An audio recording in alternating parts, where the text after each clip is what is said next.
Interim গভর্নমেন্টের মধ্যে যাদেরকে আমরা দেখতে পাচ্ছি তাদেরকে শিক্ষিত বলে আমরা জানি, তাদের একাডেমিক প্রোফাইল অনেক ভারী, কিন্তু আনফর্চুনেটলি তারা এই জিনিসটাকে খুব বেশি গুরুত্ব দিল না। আমরা জানি না যে সামনে বাংলাদেশের ভবিষ্যৎ কি আছে। 54 বছরের ইতিহাসে একটা সুন্দর রিফরমেশন দেখতে পাইনি।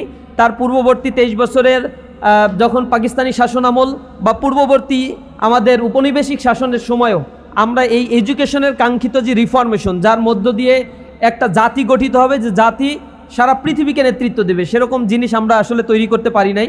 আমি ধন্যবাদ জানাই ক্ষুদ্র প্রয়াসেও আরআইটি বা আরও কয়েকটি অর্গানাইজেশন সম্মিলিতভাবে যে আয়োজন করেছে, যে টপিকটি এখানে নির্ধারণ করেছে, তাদের জন্য ধন্যবাদ জানাচ্ছি। আমাদের আজকের টপিক বলা হয়েছে উপনিবেশিক শৃঙ্খলামুক্ত শিক্ষা ব্যবস্থার স্বরূপ, চ্যালেঞ্জ, সম্ভাবনা, প্রেক্ষিত বাংলাদেশ 2.0। এখানে উপনিবেশিক যে শব্দটা ব্যবহার করা হয়েছে এবং উপনিবেশিক শৃঙ্খলামুক্ত, এটার সাথে একটু দ্বিমত এখানে, যে উপনিবেশিকতা যদি আমরা এটা বুঝি যে ব্রিটিশরা আমাদের থেকে চলে গিয়েছে, উপনিবেশিকতা মুক্ত হয়েছি, তাহলে এটা একটা ডাইমেনশন। কিন্তু এর বাইরে গিয়েও এখন যে নিউ কলোনিয়াল সিস্টেম ডেভেলপ করেছে, নিউ কলোনিয়ালাইজেশন হয়েছে, এবং এর মধ্য দিয়ে এডুকেশনাল একটা হিজিমনি, কালচারাল হিজিমনি আমাদের উপরে চাপিয়ে দেওয়া হয়েছে। এই হিজিমনির মধ্য দিয়ে একই ধরনের চিন্তা চেতনার মানুষই এখানে তৈরি হচ্ছে। আমরা ব্রিটিশ পরবর্তী খুব বেশি যে চিন্তা চেতনার দিক থেকে উৎকর্ষতা সাধিত কিছু মানুষ পেয়েছি বা জাতিকে গঠিত করতে পেরেছি, এরকম নয়। আমি এই প্রবন্ধে একটা জায়গায় ম্যাকলের একটা বক্তব্য কোড আনকোড লেখা হয়েছে, সেখানে বলা হয়েছে যে we must create a person Indian in blood and colour, but English in person, in moral, in intellect. এই জাতীয় বিষয়গুলো তারা আগে থেকেই চিন্তা ভাবনা করেছিল, যে তারা শরীরে, গঠনে, মাংসে হয়তো কিছু মানুষ তৈরি করবে, যে মানুষগুলো চিন্তা চেতনার দিক থেকে, ইন্টেলেকচুয়ালিটির দিক থেকে ব্রিটিশদের মতো করে ভাববে। অর্থাৎ তারা একটা দাস শ্রেণী তৈরি করতে চেয়েছিল।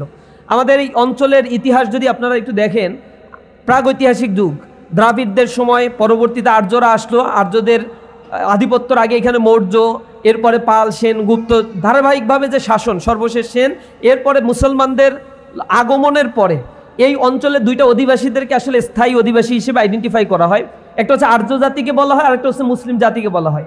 আর্যরা প্রচুর জুলুম নির্যাতন করেছে, কিন্তু তারা এখানে থেকেছে দীর্ঘ সময় ধরে। তাদের শাখা গোত্রগুলো এই বাংলাকে নিয়েই তাদের বসবাস, তাদের ভাষা ভিন্ন হতে পারে, তাদের শৃঙ্খলাবোধ ভিন্ন হতে পারে, কিন্তু তারা এখানে থেকেছে।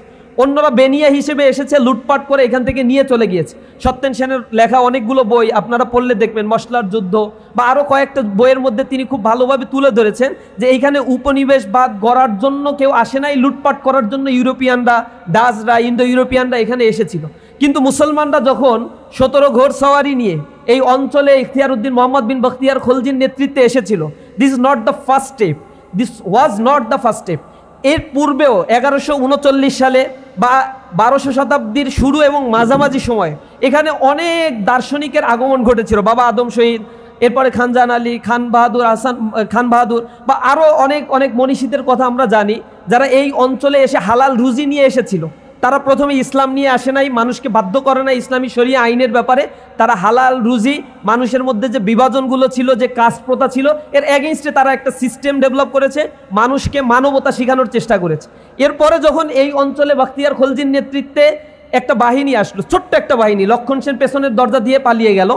এরপর থেকেই মুসলমানদেরকে হিন্দুরা অ্যাপ্রিসিয়েট করেছে। আপনারা জানেন দীর্ঘ শত শত বছর ধরে হায়দ্রাবাদ নগরী, যেই নগরী ব্রিটিশ শাসিত অঞ্চলেও হায়দ্রাবাদ স্বাধীন অবস্থায় ছিল, সেখানে 12% বা 13% মুসলিম, 8% অন্যান্য ধর্মাবলম্বী, 89 বা 90% ছিল অমুসলিম। কিন্তু এই হায়দ্রাবাদ নগরী নিজামুল মুলকদের অধীনে শাসন ব্যবস্থা পরিচালিত হতো, শরিয়া আইন সেখানে কিছু কিছু ক্ষেত্রে বাস্তবায়ন দেখেছি আমরা। শিক্ষা কাঠামোর মধ্যে ইসলামিক কারিকুলাম এবং অমুসলিমদের জন্য বিভিন্ন ধরনের সিস্টেমের মধ্য দিয়ে কারিকুলাম সেখানে শেখানো হতো। আমরা দেখেছি সেই হায়দ্রাবাদ নগরী 1948 সালে দখল করে নিয়েছে ভারতরা।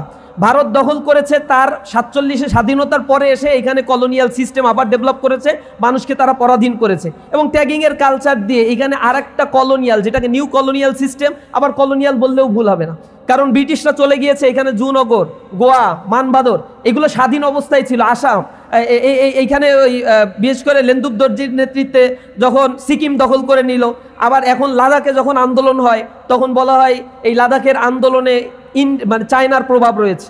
যখন স্বাধীনতার কথা পাঞ্জাব থেকে উত্থিত হয় তখন বলে খালিস্তানের প্রভাব সেখানে রয়েছে। যদি এখানে বলে উত্তরপ্রদেশে মানুষ স্বাধীনতা চায় বা তাদের বৈষম্যের বিরুদ্ধে আন্দোলন সংগ্রাম করতে চায় তখন বলে নেপালের জেনজেডের প্রভাব এখানে পড়েছে। বাংলাদেশ মানে এই পশ্চিমবঙ্গে আন্দোলনের কথা বললে তখন এই মোদী সরকারই বলে যে অনুপ্রবেশকারী ভারতের বাংলাদেশের মানুষ অনুপ্রবেশ করে এখানে একটা ক্যাওয়াটিক সিচুয়েশন তারা তৈরি করতে চাচ্ছে। ওভারঅল আমাদের দেশটা এমন একটা সিচুয়েশনের মধ্যে দিনের পর দিন যাচ্ছে। এই উপমহাদেশের হাজার বছরের ইতিহাসও যদি আপনারা দেখেন, এই অঞ্চলে যখন ব্রিটিশদেরকে ব্যবসার জন্য এন্ট্রেন্স দেওয়া হয়েছিল 1634 সালে, এই সময়ে তারা এসে কাশিম বাজারে যখন কুটির স্থাপন করেছিল তখন তারা যে কয়জন কর্মচারী নিয়োগ দিয়েছিল সকল কর্মচারীকে নিয়োগ দিয়েছিল হিন্দু, এবং তখন তারা হিন্দু একটা মৈত্রী গঠন করেছিল। এবং পরবর্তী সময়ে দীর্ঘ সময় এখানে 450 বছর ধরে মুসলমানরা শাসন করে আসছিল।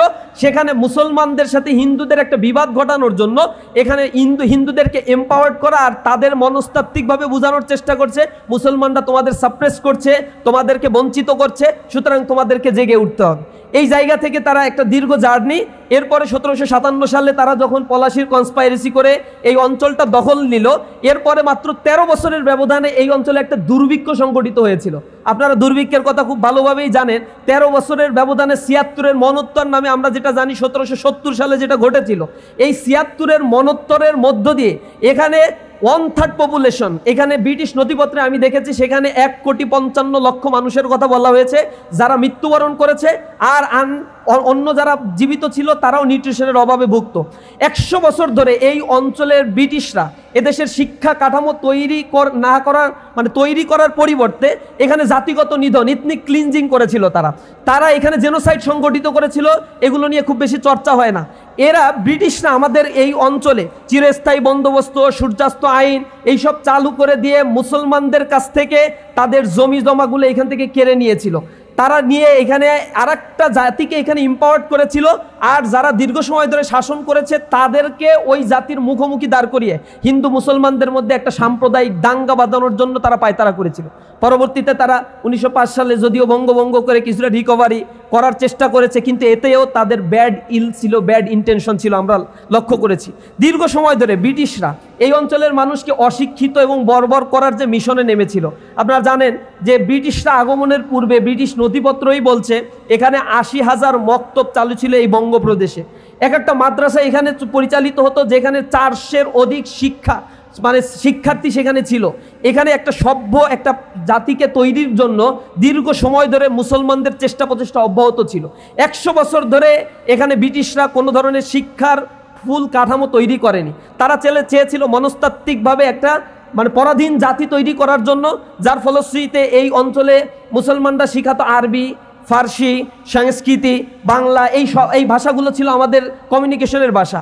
যেই ভাষাগুলোতে এই পেপারের মধ্যে বলা হয়েছে এমনভাবে চিহ্নিত করা হয়েছিল লোকাল এডুকেশন বা গণ এডুকেশন সিস্টেম যেটা এখানে ছিল সেটাকে ডিহিউম্যানাইজ করা হয়েছে। এই শিক্ষাকে এমনভাবে, যেমন মাদ্রাসা শিক্ষাকে এখন বলা হয় ও তুমি মাদ্রাসায় পড়ো, মাদ্রাসা এমন একটা নেগেটিভ একটা সেন্স আমাদের মধ্যে গ্রো করছে। এবং মাদ্রাসার শিক্ষার ক্ষেত্রে একজন মাদ্রাসার শিক্ষার্থীও নিজেকে এক হীনমন্যতায় ভোগে। একজন ডিসি পাশে বসা, একজন মসজিদের ইমাম পাশে বসা, ডিসির কাছে ইমাম যেভাবে কাজুমাজু করে তা মনে হয় যে মাটি ফাঁকা করে দিলে ইমাম মনে হয় মাটির নিচে চলে যেতে পারলে সে শান্তি পায়। তার এডুকেশনের উপর তার আস্থা নাই। ডিসি অনার্স মাস্টার্স পাস করে সে বিসিএস দিয়েছে, ডিসি তার নিজের এডুকেশন নিয়ে সে গর্ববোধ করছে, ফিলিংস করছে। এই জায়গার একটা দীর্ঘ সময় ধরে সাংস্কৃতিক একটা শিফটিং হয়েছে এডুকেশনে, এবং এই শিফটিংটাই হচ্ছে আমাদের শিক্ষা কাঠামোকে অন্যের উপরে দীর্ঘ সময় ধরে অন্য আমাদের চাপিয়ে দিয়েছে। আমরা সেই শিক্ষায় শিক্ষিত হয়ে নিজেদেরকে দাস শ্রেণীতে রূপান্তর করার জন্য প্রয়াস পেয়েছি। আমি সর্বশেষ এটাই বলবো, এই স্বাধীনতার পরেও বাংলাদেশে 54 বছরে এখানে যে শিক্ষা কমিশনগুলো গঠন করা হয়েছে, কারিগরি শিক্ষায় সেখানে জাতিকে শিক্ষিত করা হয়নি। ডেমোগ্রাফিক ডিভিডেন্ড চলছে, এই দেশে 30 সাল পর্যন্ত চলবে। আনফর্চুনেটলি ইয়াং জেনারেশনকে কারিগরি শিক্ষা এবং ইথিক্যাল এডুকেশনের সমন্বয় করে একটা মিথস্ক্রিয়ার মধ্য দিয়ে এ জাতিকে গড়ে তোলার কোনো সিস্টেমই তারা ডেভেলপ করেনি। তারা সবসময় সেকুলারিজমের কথা বলেছে, কিন্তু সেকুলারিজম তো আস্তিক মানুষ তৈরি করতে পারে নাই। এখানে দুর্নীতি তো কমে নাই। 1971 সালের পর থেকে গ্র্যাজুয়ালি আমাদের এডুকেশন ইমপ্রুভ হয়েছে, কিন্তু আনফরচুনেটলি আমাদের বলতে হয় শিক্ষার পরিমাণ যখন আমাদের শিক্ষিতের পরিমাণ বেড়েছে, দর্শনের পরিমাণ কেন বেড়েছে? শিক্ষিতের পরিমাণ বেড়েছে, দুর্নীতির পরিমাণ কেন বেড়েছে? শিক্ষিতের পরিমাণ বেড়েছে, মানুষের আত্মসম্মানবোধ কেন হারাচ্ছে? নারীরা তার হাবলুর নিরাপত্তা কেন পাচ্ছে না? অথচ এডুকেশনের মূল উদ্দেশ্য ছিল মানুষকে মানুষ হিসেবে গড়ে তোলা, মানুষের সাইকোলজিকে পরিবর্তন করে দেয়া। আনফরচুনেটলি আমাদের এডুকেশন সিস্টেম সেটা পারে নাই। আর এই ফেইলর এডুকেশন সিস্টেমের এগেইনস্টে গিয়ে এখন মোরালিটি, ইথিক্স এই জিনিসগুলো শিখাতে হবে। আমাদের শিক্ষা কাঠামোতে মাঝে মাঝে এগুলো উদয় হয়। আমাদের শিক্ষা কারিকুলাম যারা তৈরি করেন তারা মাঝে মাঝে বুঝতে পারেন এটা দরকার আছে। বিসিএস পরীক্ষায় দেখবেন মোরালিটি, নৈতিকতা শিক্ষা নামে 20-25 মার্কের একটা জিনিস চাপ্টার যুক্ত করে দিয়ে তারা মনে করে মোরালিটি শিখাইতে পারছে। কিন্তু ডিসি, এসপি, ম্যাজিস্ট্রেট, ইউনিভার্সিটির টিচার থেকে শুরু করে সর্বক্ষেত্রে করাপশনে ভরা এই বাংলাদেশ। শিক্ষাক্ষেত্রে করাপশনে মাঝে মাঝে দ্বিতীয়, মাঝে মাঝে তৃতীয় র্যাঙ্কিং করে। তাহলে আলটিমেটলি আমার এডুকেশনটা ভালো মানুষ কি কোনোদিনই তৈরি করতে পারছে? যদি না পারে তাহলে এটাকে রিভাইজ করার যথেষ্ট সম্ভাবনা এবং সুযোগ রয়েছে। আমরা সেটা নিয়ে চেষ্টা করছি, কথা বলছি, কাজ করছি। আমরা আশা করি কর্তা ব্যক্তিদের দৃষ্টি এখানে আমরা নিবদ্ধ করতে পারবো। আমাদের চাহিদা একটা জাতি গড়ে উঠবে তার স্কিলের পাশাপাশি, মোরালিটি, ইন্টিগ্রিটির পাশাপাশি। তাহলে একটা জাতি তার কাঙ্ক্ষিত লক্ষ্যে পৌঁছাতে পারবে। শিক্ষা তার আদর্শিক জায়গার ভিত্তি বুনতে পারবে। একটা জাতি তার অস্তিত্ব খুঁজে পাবে, অন্যথায় অন্য জাতির উপরে সে পরাধীন হয়ে পড়বে। অন্যরা তাকে দিয়ে যেভাবে ইচ্ছা তাদের মতো করেই তৈরি করবে, যেভাবে দীর্ঘ সময় ধরে ভারত তৈরি করেছে। ভারতের প্রেসক্রিপশনে যে এডুকেশন সিস্টেম আমাদের এখানে চলছে, জীবনেও সম্ভব নাই ডেমোগ্রাফিক ডিভিডেন্ড সুবিধাকে কাজে লাগিয়ে বাংলাদেশকে এগিয়ে নিয়ে যাওয়া, এবং বাংলাদেশ একটা দীর্ঘস্থায়ী ক্ষতির দিকে চলে যাচ্ছে। ডেমোগ্রাফিক ডিভিডেন্ড সুবিধা হারালে বাংলাদেশের ইকোনমি চূড়ান্ত পর্যায়ের একটা ডিফ্লেশনের দিকে চলে যাবে।